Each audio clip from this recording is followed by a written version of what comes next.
ಅವರು ಆ ಸ್ಥಳವನ್ನು ಬಿಟ್ಟು ಪ್ರಿನ್ಸಿಪಾಲ್ ಹುದ್ದೆ ಮತ್ತು ಗವಿಮಠ ವಸತಿ ಶಾಲೆಯನ್ನು ಬಿಟ್ಟು ಬೇರೆ ಯಾವುದಾದರೂ ಅಧ್ಯಾಪಕ ವೃತ್ತಿಯಲ್ಲಿ ಕೆಲಸ ಮಾಡಲಿಕ್ಕೆ ಅವ್ರನ್ನ ವರ್ಗಾವಣೆ ಮಾಡ್ತೀವಿ ಹಾಗೆ ಅಂತೇಳಿ ಕೊಟ್ಟ ಆಶ್ವಾಸನೆಯ ಮೇರೆಗೆ ನಾವಿವತ್ತು ಚಳುವಳಿಯನ್ನು ಹಿಂಪಡೆದಿದ್ದೀವಿ. ನೂರಾರಪ್ಪ ಅವನು ಕಳ್ಳೆಯ ನೇರವಾಗಿ ಕಳ್ಳೆಯ ಕಳ್ಳ ಅಂತ ಅಂತಾರವಲ್ಲ, ಹಂಗೆ ನೇರವಾಗಿ ಕಳ್ಳೆಯ.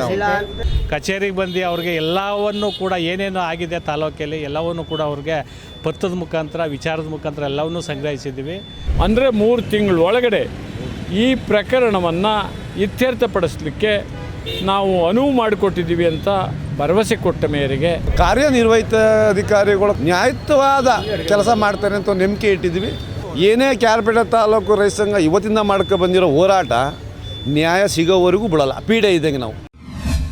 ಕೆಆರ್ಪೇಟೆಯ ಗವಿಮಠ ಮೊರಾರ್ಜಿ ವಸತಿ ಶಾಲೆಯ ಅಕ್ಕಿಯನ್ನು ಅಲ್ಲಿನ ಪ್ರಾಂಶುಪಾಲ ಪ್ರಸನ್ನಗೌಡ ಕಾಳಸಂತೆಯಲ್ಲಿ ಮಾರಾಟ ಮಾಡುತ್ತಿದ್ದಾರೆ ಎಂದು ಆರೋಪಿಸಿ ರೈತ ಸಂಘದವರು ಅಕ್ಕಿಯನ್ನು ಗೋಡೌನಿಗೆ ಸಾಗಿಸುವಾಗ ಹಿಡಿದು ಕ್ರಮ ತೆಗೆದುಕೊಳ್ಳಬೇಕೆಂದು ಏಪ್ರಿಲ್ 18ರಂದು ಅಹೋರಾತ್ರಿ ಧರಣಿ ನಡೆಸಿ ಪ್ರತಿಭಟನೆ ನಡೆಸಿದ್ದರು. ಈ ಸಂದರ್ಭದಲ್ಲಿ ಪಾಂಡವಪುರ ಎಸಿ ರೈತರನ್ನ ಭೇಟಿ ಮಾಡಿ ಸೂಕ್ತ ಕ್ರಮ ತೆಗೆದುಕೊಳ್ಳುತ್ತೇವೆಂದು ಭರವಸೆ ನೀಡಿದ ಬಳಿಕ ಧರಣಿ ಹಿಂಪಡೆಯಲಾಯಿತಾದರೂ ಕ್ರಮ ತೆಗೆದುಕೊಳ್ಳದ ಕಾರಣ ಇಂದು ಕೆಆರ್ಪೇಟೆ ತಾಲೂಕು ರೈತ ಸಂಘದವರು ಬೆಂಗಳೂರಿನ ಇಡಿ ಕಚೇರಿಗೆ ಮುತ್ತಿಗೆ ಹಾಕಿದರು. ಅಧಿಕಾರಿಗಳಿಗೆ ಅಕ್ಕಿ ಕಳ್ಳರಿಗೆ ಯಾತಕ್ಕಾಗಿ ಹೋರಾಟ, ಮಕ್ಕಳಿಗೆ ರೈತ ವಿರೋಧಿ ರಾಜ್ಯ ಸರ್ಕಾರಕ್ಕೆ.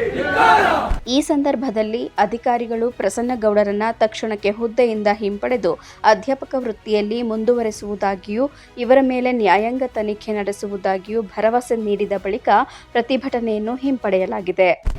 ಏನು ಕೆಆರ್ಪೇಟೆ ತಾಲೂಕಿನ ಗವಿಮಠದ ವಸತಿ ಶಾಲೆಯ ಪ್ರಿನ್ಸಿಪಾಲ್ರಾಗಿದ್ದ ಶ್ರೀಯುತ ಪ್ರಸನ್ನರವರು ಮಕ್ಕಳಿಗೋಸ್ಕರ ಕೊಟ್ಟಂಥ ಅನುದಾನವನ್ನು ದುರ್ಬಳಕೆ ಮಾಡಿಕೊಂಡು ಭಾರಿ ಕಡಿಮೆ ಬೆಲೆಯಲ್ಲಿ ಸರ್ಕಾರದ ಬೆಲೆಯಲ್ಲಿ ಅಕ್ಕಿಯನ್ನು ಕೊಂಡ್ಕೊಂಡು ಅದನ್ನು ಬ್ಲಾಕಲ್ಲಿ 20 ರೂಪಾಯಿಗೆ ಮಾರಾಟ ಮಾಡಿ 17/3/2026ರಂದು ರೈತ ಸಂಘದ ಕಾರ್ಯಕರ್ತರು ಅಕ್ಕಿ ಮೂಟೆ ಮತ್ತು ಗೋಧಿ ಮೂಟೆಯನ್ನು ಹಿಡಿದಿದ್ರು.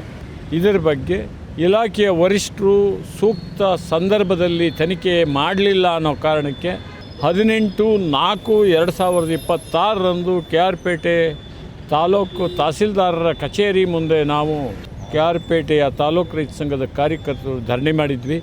ಆ ಸಂದರ್ಭದಲ್ಲಿ ಅಲ್ಲಿಗೆ ಆಗಮಿಸಿದಂಥ ಪಾಂಡವಪುರ ಅಸಿಸ್ಟೆಂಟ್ ಕಮಿಷನರವರು ಕೊಟ್ಟ ಆಶ್ವಾಸನೆಯ ಮೇರೆಗೆ ಒಂದು ದಿನ ಅಹೋರಾತ್ರಿ ಧರಣಿಯನ್ನು ಮಾಡಿ ಮಾರನೇ ದಿವಸ ಅವರು ಬಂದು ಕೊಟ್ಟ ಆಶ್ವಾಸನೆಯ ಮೇರೆಗೆ ಚಳುವಳಿಯನ್ನು ಹಿಂಪಡೆಯಲಾಯಿತು.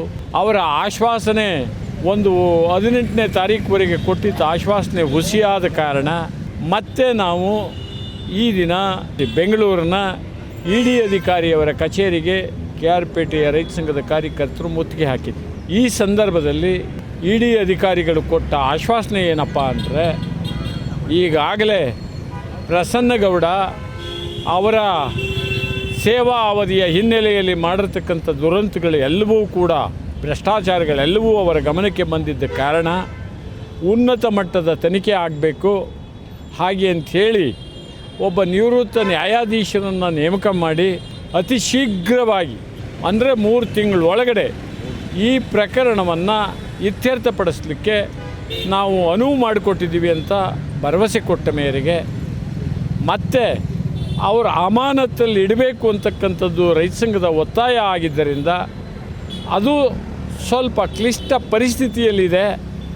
ಆ ಕಾರಣದಿಂದ ಅವರು ಆ ಸ್ಥಳವನ್ನು ಬಿಟ್ಟು ಪ್ರಿನ್ಸಿಪಾಲ್ ಹುದ್ದೆ ಮತ್ತು ಗವಿಮಠ ವಸತಿ ಶಾಲೆಯನ್ನು ಬಿಟ್ಟು ಬೇರೆ ಯಾವುದಾದರೂ ಅಧ್ಯಾಪಕ ವೃತ್ತಿಯಲ್ಲಿ ಕೆಲಸ ಮಾಡಲಿಕ್ಕೆ ಅವ್ರನ್ನ ವರ್ಗಾವಣೆ ಮಾಡ್ತೀವಿ ಹಾಗೆ ಅಂಥೇಳಿ ಕೊಟ್ಟ ಆಶ್ವಾಸನೆಯ ಮೇರೆಗೆ ನಾವಿವತ್ತು ಚಳುವಳಿಯನ್ನು ಹಿಂಪಡೆದಿದ್ದೀವಿ.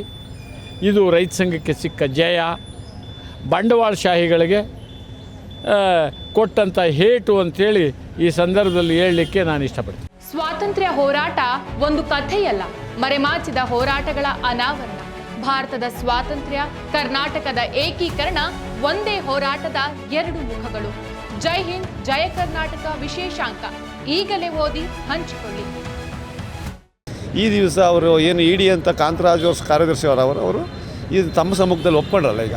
ಅಂದರೆ ಅವನ್ನ ಆ ಶಾಲೆಯ ಪ್ರಿನ್ಸಿಪಾಲ್ ಹುದ್ದೆ ಬಿಟ್ಟು ಬೇರೆ ಹುದ್ದೆಗೆ ಇದು ಮಾಡಿ ಮತ್ತು ಅವನು ಕಾನೂನಾತ್ಮಕವಾದ ತನಿಖೆ ನಡೆಸಿ ತಮ್ಮ ಸಮ್ಮುಖದಲ್ಲಿ ಶಿಸ್ತು ಕ್ರಮ ಕೈಗೊಳ್ತೀವಿ ಅಂತೇಳಿ ಭರವಸೆ ಕೊಟ್ಟವ್ರೆ. ಒಂದು ವೇಳೆ ಆ ರೀತಿ ಆಗಲಿಲ್ಲ ಅಂತೇಳಿ ಈ ಆಫೀಸ್ ಮ್ಯಾಕತ್ತಲ್ಲ ಇಲ್ಲೇ ಕೂರ್ತೀವಿ ಅಂತೇಳಿ ಮುಂದಿನ ದಿವಸದಲ್ಲಿ ಅಂತ ಅವ್ರಿಗೂ ಎಚ್ಚರಿಕೆ ಕೊಟ್ಟಿದ್ದೀವಿ. ಕಾರ್ಯನಿರ್ವಹಿತ ಅಧಿಕಾರಿಗಳು ನ್ಯಾಯಯುತವಾದ ಕೆಲಸ ಮಾಡ್ತಾರೆ ಅಂತ ನಂಬಿಕೆ ಇಟ್ಟಿದ್ದೀವಿ. ಮತ್ತು ಬರ್ತಾ ಇರುವ ಏನು ರಿಟೈರ್ಡ್ ಜಡ್ಜು ಅವರು ಪ್ರಾಮಾಣಿಕವಾಗಿ ತನಿಖೆ ಮಾಡ್ತಾರೆ. ಇವನು 100ಕ್ಕೆ 100 ಕಳ್ಳನೋ ಸಿಗ್ತದೆ. 100 ಆರೋಪ ಅವನು ಕಳ್ಳೆಯ ನೇರವಾಗಿ ಕಳ್ಳ ಅಂತ ಅಂತಾರವಲ್ಲ, ಹಂಗೆ ನೇರವಾಗಿ ಕಳ್ಳೆ. ಕೇರ್ನಗರ ತಾಲೂಕಲ್ಲಿ, ಮೈಸೂರು ಜಿಲ್ಲೆ ಕೇರ್ನಗರ ತಾಲೂಕನ್ನ ಅಲ್ಲಿ ಪಕ್ಕ ಅಂತ ಬಿರಾಜಿ ದೇಸಾಯಿ ಸ್ಕೂಲಲ್ಲಿ ಗ್ಯಾಸ್ ಸಿಲಿಂಡ್ರ್ ಇವ್ನು ಕಾರ್ ಬಳಸ್ಕೊತಾ ಇದ್ದ 2015ರಲ್ಲಿ. ಅಡುಗೆ ಏನಿಲ್ಲ ಅಷ್ಟು ಬಳಸ್ಕೊತಾವನೆ ಅಂದರೆ ವಾರ್ಡನ್ ಆಗಿದ್ದಾಗ ಅವನು ಇನ್ನು ಬಾಗಿನ ಎಷ್ಟೆಷ್ಟು ತಿಂದಿರಕ್ಕಿಲ್ಲ ಅಂದರೆ ಆಗ ಅವನು ತನಿಖೆಗೆ ಆದೇಶ ಮಾಡ್ತಾರೆ. ತನಿಖೆಗೆ ಹೋಗೋದೇ ಇಲ್ಲ ಅವನು. ಆದರೆ ಮಣಿಮಂಡಲ ಅಂತೇಳಿ DC ಇರಲ್ಲ, ಇವನ್ನ ಡಿಪಾರ್ ಮಾಡಲೇಬೇಕು ಅಂತೇಳಿ ಒಂದು 2 ದಿವಸ ಟೈಮ್ ತೊಗೊಂಡಿರ್ತಾರೆ. ಅದೃಷ್ಟಿಗೆ ಅವರೇ ಟ್ರಾನ್ಸ್ಫರ್ ಆಗ್ಬಿಡ್ತಾರೆ. ಇವನು ಮಹಾರಾಜ ಆಗೋಯ್ತಾನೆ. ಇವನು ಮಹಾಂತ ಕಳ್ಳ. ನೇರವಾಗಿ ಹೇಳ್ಬೇಕು ಅಂದ್ರೆ ಅವ್ನು ಏನಾರ ಕೇಸ್ ಹಾಕೊಳ್ಳಿ ನಮ್ದು ಡಾಕ್ಯುಮೆಂಟ್ಸ್ ಆಯ್ತು, ಮಹಾಂತ ಕಳ್ಳ.